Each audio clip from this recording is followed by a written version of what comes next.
Hello दोस्तों, IT electrician में आपका स्वागत है। चलिए दोस्तों, बात करते हैं 2022 आईटी इलेक्ट्रीशियन में पूछे जाने वाले मोस्ट आईटी इलेक्ट्रीशियन के सवालों के बारे में। हमारा पहला सवाल है, निम्न में से आवेश का मात्रक क्या है। फ्रेंड्स, पूछा गया है कि निम्न में से आवेश का मात्रक क्या है। ये 4 ऑप्शन दिए गए हैं और आपको बताना है कि निम्न में से आवेश का मात्रक क्या है। पहला ऑप्शन है कूलाम, दूसरा है एम्पियर, तीसरा है वोल्ट, चौथा है वाट। तो यहाँ पर जो राइट आंसर होगा फ्रेंड्स कि निम्न में से आवेश का जो मात्रक है वह क्या होता है। आवेश का मात्रक कूलाम होता है। राइट आंसर आएगा आवेश का मात्रक क्या होता है, कूलाम होता है।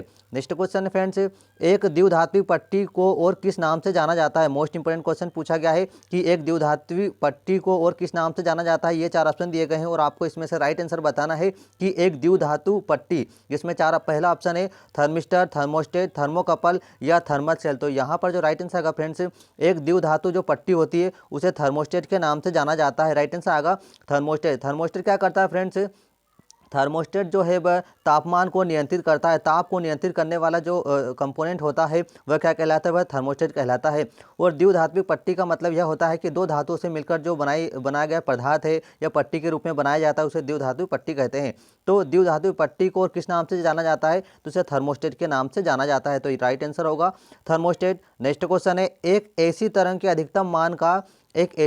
अधिकतम मान का वर्ग माध्य मूल मान क्या होगा। आरएमएस मान क्या होगा फ्रेंड्स, एक ऐसी तरंग के अधिकतम मान का वर्ग माध्य मूल मान से जो अनुपात पूछा गया है वह क्या कहलाता है। ये 4 ऑप्शन है, जिसमें से पहला ऑप्शन है form factor, pick factor, power factor या क्यू फैक्टर। तो यहाँ पर जो राइट आंसर आएगा कि एक ऐसी तरंग के अधिकतम मान का वर्ग माध्य मूल मान का जो अनुपात होता है वह पिक फैक्टर कहलाता है। राइट आंसर आएगा पिक फैक्टर कहलाता है। नेक्स्ट क्वेश्चन है और मोस्ट इंपोर्टेंट क्वेश्चन है, 1 मिलीसेकंड की समय अवधि के साथ एक ऐसी संकेत की आवृत्ति क्या कहलाती है। 1 मिलीसेकंड की समय अवधि के साथ एक ऐसी संकेत की आवृत्ति क्या कहलाती है।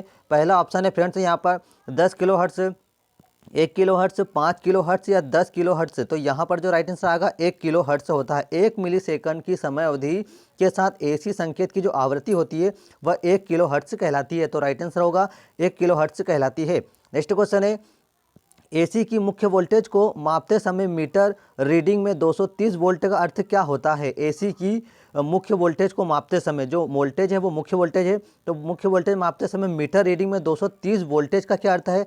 पहला ऑप्शन है औसत मान, शीर्ष मान, वर्ग माध्य मूल मान या शीर्ष से शीर्ष मान। तो यहाँ पर जो राइट आंसर होगा फ्रेंड्स वह है वर्ग माध्य मूल मान, यहाँ पर राइट आंसर होगा। नेक्स्ट क्वेश्चन है, एक ट्यूबलाइट स्टार्टर के मुख्य अवयव क्या होते हैं। एक जो ट्यूबलाइट है उसके स्टार्टर के जो मुख्य अवयव कौन से होते हैं। द्विधात्री पट्टी, प्रतिरोधक, उपरोक्त दोनों या इनमें से कोई नहीं। तो यहाँ पर जो राइट आंसर होगा वह उपरोक्त दोनों, क्योंकि ट्यूबलाइट के स्टार्टर में हम द्विधात्री पट्टी का उपयोग करते हैं और प्रतिरोधक का भी उपयोग करते हैं। तो यहाँ पर जो राइट आंसर होगा वह उपरोक्त दोनों होगा। नेक्स्ट क्वेश्चन है फ्रेंड्स, घरेलू छत के पंखों के लिए सामान्य तौर पर कौन सी मोटर उपयोग की जाती है। मोस्ट इंपोर्टेंट क्वेश्चन फ्रेंड्स पूछा गया है कि घरेलू छत के पंखों में जो सामान्य तौर पर जो मोटर प्रयोग की जाती है वह कौन सी है। ये 4 ऑप्शन है, जिसमें से पहला ऑप्शन है squirrel cage motor, stepper motor, servo motor या एकल फेज इंडक्शन मोटर। तो यहाँ पर जो राइट आंसर होगा वह स्क्विरल केज मोटर होगा। दोस्तों, ये मोस्ट इंपोर्टेंट क्वेश्चन है, 2022 एग्जाम जनवरी और फरवरी में पूछे जाने वाले एग्जाम में महत्वपूर्ण योगदान देंगे। ठीक है, तो यहाँ पर पहला ऑप्शन है स्क्विरल केज मोटर। तो यहाँ जो राइट आंसर होगा वह स्क्विरल केज मोटर होगा। घरेलू छत के जो पंखे हैं उसमें जो मोटर प्रयोग करते हैं वह स्क्विरल केज मोटर का प्रयोग किया जाता है।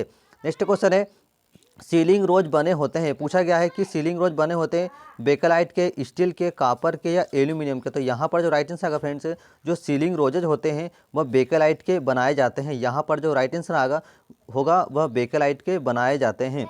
नेक्स्ट क्वेश्चन है फ्रेंड्स, ट्रांसफार्मर की प्राथमिक और द्वितीयक वाइंडिंग होती है। पूछा गया है कि ट्रांसफार्मर की प्राथमिक और द्वितीयक वाइंडिंग होती है, विद्युत युग्मित होती है, रासायनिक युग्मित होती है, चुंबकीय युग्मित होती है या उपरोक्त सभी। तो यहाँ पर जो राइट आंसर आएगा वह चुंबकीय युग्मित होती है। राइट आंसर आएगा